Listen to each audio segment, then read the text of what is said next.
আমি অনুপ রক্ষিত, আর আপনারা আছেন নিউজ 7 দিন বাংলায়।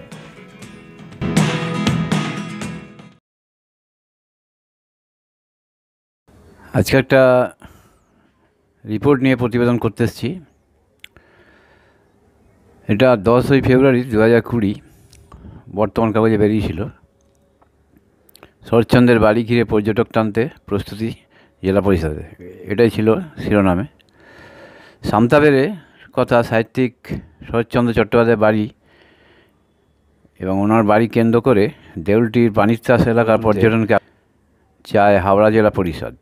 এর জন্য নির্দিষ্ট প্রকল্প তৈরি করে তা পাঠানো হয়েছিল রাজ্য সরকারের পর্যটন দপ্তরের কাছে। সম্প্রতি জানা গিয়েছে ধাপে ধাপে 5 কোটি টাকা এই জেলা পরিষদকে দেবে রাজ্য। এই কাজ করতে রাজ্য দেবে। প্রশাসন সূত্রে খবর, শীঘ্রই এই প্রকল্পের কাজ শুরু হবে। রূপনারায়ণ নদের পাড়ে এর জন্য 6 বিঘে জমি ইতিমধ্যেই নির্দিষ্ট করা হয়েছে। সেখানে গড়ে তোলা হবে শরৎ অরণ্য। প্রাথমিকভাবে জেলা পরিষদ 10 লক্ষ টাকা অনুমোদন করেছে এই জমির চারপাশে পাঁচিল দেওয়ার জন্য। এখানে শরৎচন্দ্রের বাড়ি থেকে সামান্য দূরেই রূপনারায়ণ নদ। ফি বছর শীতের মরশুমে শরৎবাবুর বাড়ি দেখতে বহু লোক এখানে আসেন। আগামী দিনে প্রকৃতি পর্যটন হিসাবে কলকাতার বেশ কাছেই এই জায়গাটিকে আকর্ষণীয় হিসাবে গড়ে তোলার কথা ভেবেছে। গতকালকে একটা রিপোর্ট দেখুন এই বর্তমান কাগজেই, শরৎচন্দ্রের বাড়ি সহ গোটা পর্যটন কেন্দ্রের বেহাল দশা। রক্ষণাবেক্ষণের অভাব, তার জেরে বাগনানের সামতাবেরে কথাশিল্পী শরৎচন্দ্র চট্টোপাধ্যায়ের বাড়ি সংলগ্ন পর্যটন কেন্দ্রটি বেহাল অবস্থা হয়ে পড়ে আছে। পর্যটন কেন্দ্রের চারিদিক ঢেকেছে বড় বড় পার্থেনিয়াম গাছে। রূপনারায়ণের পাড়ে লম্বা লম্বা ঘাস, যে কারণে সাপের উপদ্রব বেড়েছে। সব মিলিয়ে বেহাল অবস্থায় পর্যটন কেন্দ্রের।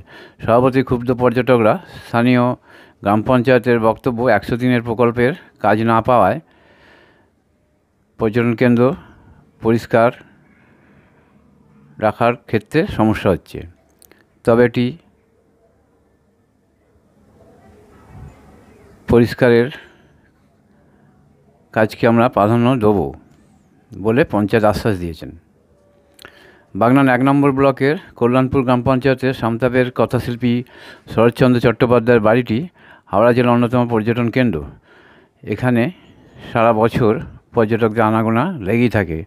চরম অব্যবস্থার কারণে ইদানিং পর্যটকরা এখানে আসতে চাইছে না। যারা আসছেন তারা বেহাল অবস্থা থেকে বেজায় ক্ষুব্ধ। শরৎচন্দ্রের বাড়িটি পরিচ্ছন্ন থাকলেও বাড়ি লাগোয়া এলাকা পুরোপুরি বেহাল। কথাশিল্পীর বাড়ি থেকে রূপনারায়ণ নদ পর্যন্ত রাস্তার দুধারে বেড়া দিয়ে গাছ লাগানো হয়েছিল। সেই বেড়া ভেঙে গিয়েছে, গোটা এলাকা আগাছায় ভর্তি। রূপনারায়ণের পাড়ে বসার জায়গাগুলি অপরিচ্ছন্ন, চারিদিকে আবর্জনা ভর্তি। ডাস্টবিনগুলি থেকে আবর্জনা উপচে পড়ছে। বসার যে জায়গাগুলি রয়েছে সেখানে বড় বড় ঘাস, মাঝে মধ্যে সেখান থেকে সাপ বেরোচ্ছে। এতেই আতঙ্ক বেড়েছে পর্যটকদের।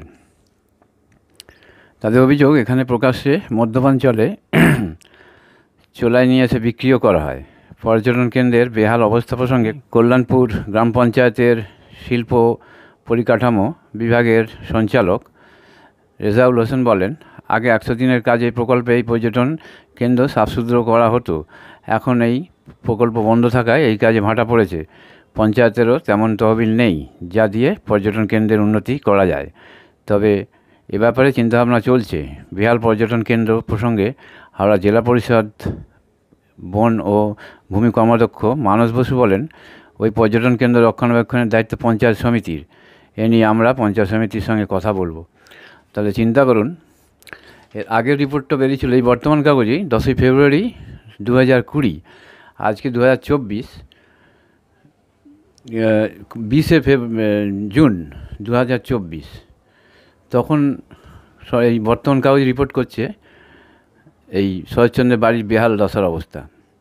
এরকমই উন্নয়ন চলছে বাংলায়। দর্শক বন্ধুরা যা বলার কমেন্ট বক্সে বলুন।